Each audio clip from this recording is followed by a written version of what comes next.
ഇത് ഡൽഹിയിലെ രാജ്ഘട്ട്. മഹാത്മാഗാന്ധി അഥവാ നമ്മുടെ സ്വന്തം ബാപ്പുജി ഉറങ്ങുന്ന മണ്ണ്.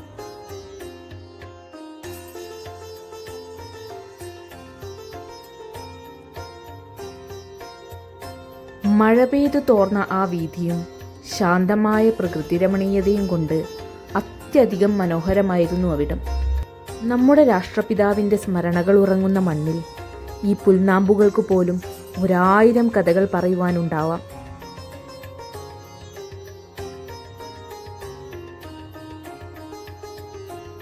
ഡൽഹിയിൽ യമുനാ നദീ തീരത്ത് ഗാന്ധി മാർഗിലാണ് രാജ്ഘട്ട് സ്ഥിതി ചെയ്യുന്നത്.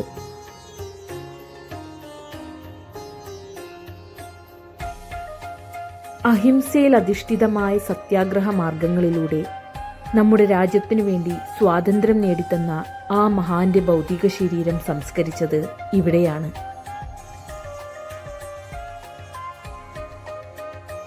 ചതുരാകൃതിയിൽ കറുത്ത മാർബിളിൽ തീർത്ത ഈ ശവകുടീരത്തിനു മുന്നിൽ ഗാന്ധിജിയുടെ അവസാന വാക്കായ ഹേ റാം എന്ന് എഴുതിയതായി കാണാം. ഇതിനു സമീപത്തായി ആദരസൂചകമായി അണയാതെ കത്തുന്ന കെടാവിളക്കും സ്ഥാപിച്ചതായി കാണാം. എല്ലാ ദിവസവും ഇവിടെ സന്ദർശിക്കാമെങ്കിലും വെള്ളിയാഴ്ചകളാണത്രേ ഏറ്റവും കൂടുതൽ സന്ദർശകർ എത്താറുള്ളത്.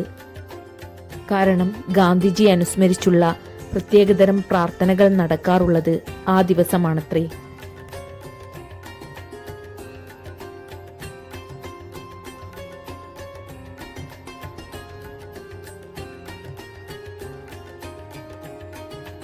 രാജ്ഘട്ടിനോട് ചേർന്നു തന്നെയാണ് ജവഹർലാൽ നെഹ്റു അടക്കം പല നേതാക്കന്മാരും അന്ത്യവിശ്രമം കൊള്ളുന്നത്.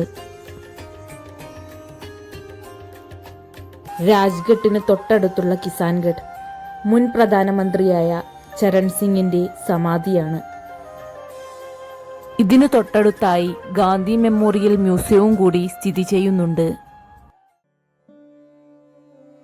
ഇനിയും ഒരുപാട് കാഴ്ചകൾ കാണേണ്ടതിനാൽ ഞങ്ങൾ അവിടെ നിന്നും യാത്ര തിരിച്ചു.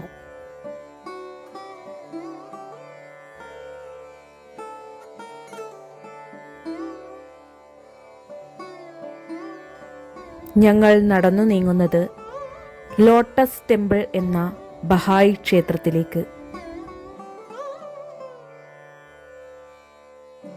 ബഹായി മതവിശ്വാസികളുടെ ആരാധനാലയമായ ഇവിടെ നാനാജാതി മതസ്ഥർ സന്ദർശനം നടത്താറുണ്ട്.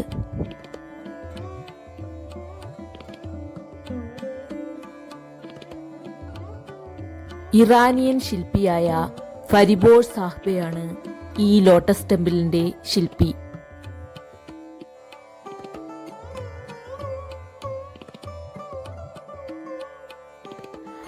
ആയിരത്തി 1986 ഈ ക്ഷേത്രം പണിതീർത്തത്. ഇതിന്റെ ശില്പചാതുര്യത്തിന് നിരവധി പുരസ്കാരങ്ങൾ ലഭിച്ചിട്ടുണ്ട്.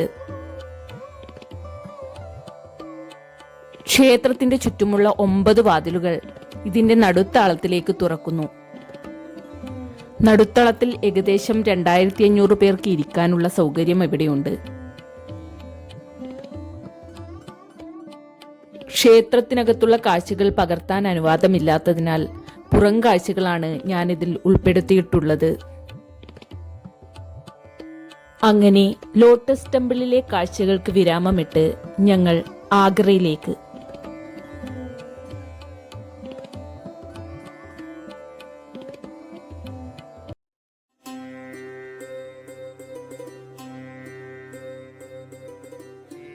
താജ്മഹൽ ഷാജഹാൻ ചക്രവർത്തി മുംതാസിന് വേണ്ടി പണിതീർത്ത പ്രണയസൗധം.